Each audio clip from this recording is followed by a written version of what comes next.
welcome to the Gatemen postgame show. The Gatemen fall 4-3 to the Bourne Braves at Doran Park here in Bourne. The rain almost washed it away, but they were able to get the full 9 innings, almost more if they needed it. They probably were going to play extra innings.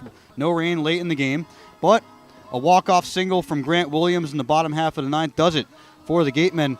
What was good and what was bad about the Gatemen tonight? Because the pitching was pretty impressive. It's just that, once again, the hitting. The pitching's always been impressive this season. We talk about them being a top 3 staff in the league, and they're probably going to have multiple all-stars coming from this pitching staff. And tonight, again, pitching was great.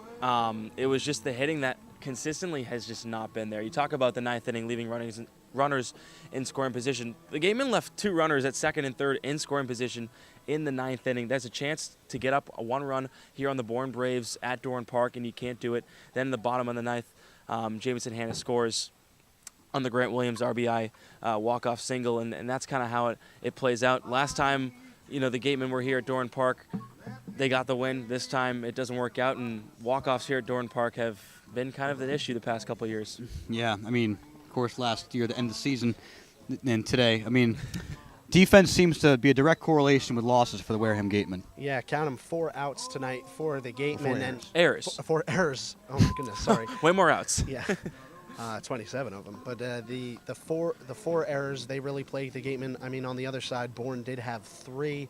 Then you talk about that situation in the bottom of the ninth where Riley Gates fields his own drop third strike and throws it to third instead of first, checking on the runner.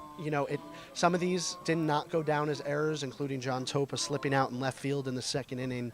But just mistakes tonight were the key for the Gatemen. It's why they ended up losing. Yeah, and I can understand what Riley Gates was thinking there, but at the same time, get the sure out. I don't think that ball was hit hard enough or, anywhere in the field where the runner could come home to score. It didn't really seem like they were trying to do that. So maybe next time throw over to first, get the sure out there. What did you guys like out of Joey Matulovic today? Well, he threw 7 strikeouts through 5 innings. It gave up 2 runs, but only 1 of them were earned. He was really impressive. He showed us the old Joey Matulovic that started this Kate League season with no runs through 9 innings. And he was really impressive. Tonight went toe-to-toe with Hess from Bourne, the LSU pitcher that had so many scouts tonight here to watch him. Great exposure tonight for these Gatemen players. Yeah, bad defense was the story of the night for the Wareham Gatemen. Claudia Chakamian caught up with head coach Don Sneddon right after the game. I'm Claudia Chakamian with the Gatemen, head coach Don Sneddon. Coach, first of all, in that 9th inning when Gates was on the mound, you went out to visit him when there was 1 out in the game. So what were you trying to talk to him in that visit? Well, we had a play in order. I don't want to say what it is because I don't want anybody else to listen to it, but we had something if that next pitch was a ball. And we were definitely throwing this guy a curveball. He couldn't hit curveballs, and he did it. And then he just couldn't block it from the catcher, and then he sort of panicked and didn't get the runner at first base. And so we saw Grant Wolfram go for 4 innings today, something we haven't seen him do this season. So what made you decide to put him out for a 4th inning, and what did you like out of him today? Well, he's been doing well, throwing strikes, and we like him. He's a big 6'4" left-hander, 6'5". So, yeah, I like him. I think he's going to have some big innings for us here. And something we haven't seen a lot from the Gatemen this season is those late innings runs. And saw them in the 9th inning, scored to tie the game, and wasn't the outcome you wanted. But is that what the production you want to see in those late innings from the guys? Yeah, you'd like to see one more run out of them, though. We always seem to leave some guys stranded. I don't believe, I'd have to go back and look, I don't know if we have a 2-out base hit with runners in scoring position yet. I just would like to see us hit the ball hard in that situation, too, with that. We just have to get better.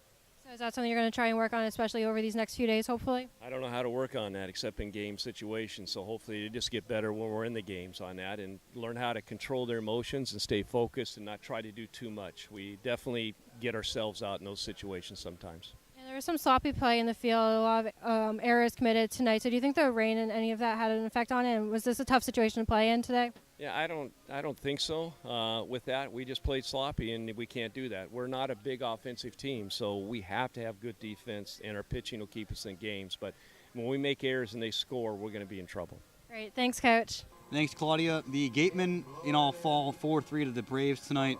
Tomorrow, back home against the Katuitt Kettleers. They lost tonight to the Hyannis Harbor Hawks. Hyannis all of a sudden climbing back up in the standings. All 5 of these teams they're all on the brink of kind of falling out of the playoff picture. Yeah, Hyannis obviously the worst team in the Western Division, but not by far. They've got some really good players. Reese Hampton, Jake Mangum, the returner, who actually played at Bourne here just last year. So they're coming up on your tail. You take another loss tonight, which is not good for the standings.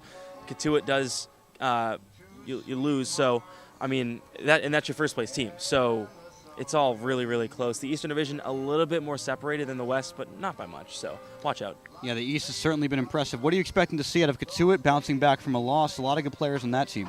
Well, the Gatemen are 1-1 against Katuitt on the summer now. The big win coming 11-0. That was at Katuitt. Now the Gatemen welcome Katuitt back to the Spillane Field, where the Kettleers did steal one from the Gatemen.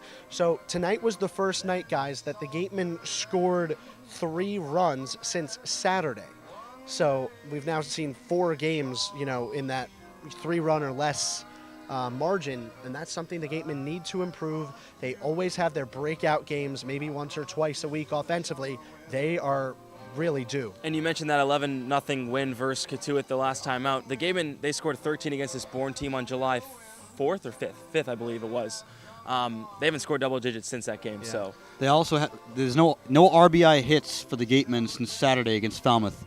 So it's a situation that needs to be solved soon if they want to continue to win games. Thanks for watching the Gatemen postgame show here at Doran Park. Tomorrow against the Katuitt Kettleers back at Spillane Field. Jacob Tobey, Connor Federico, I'm Sam Corman. Good night.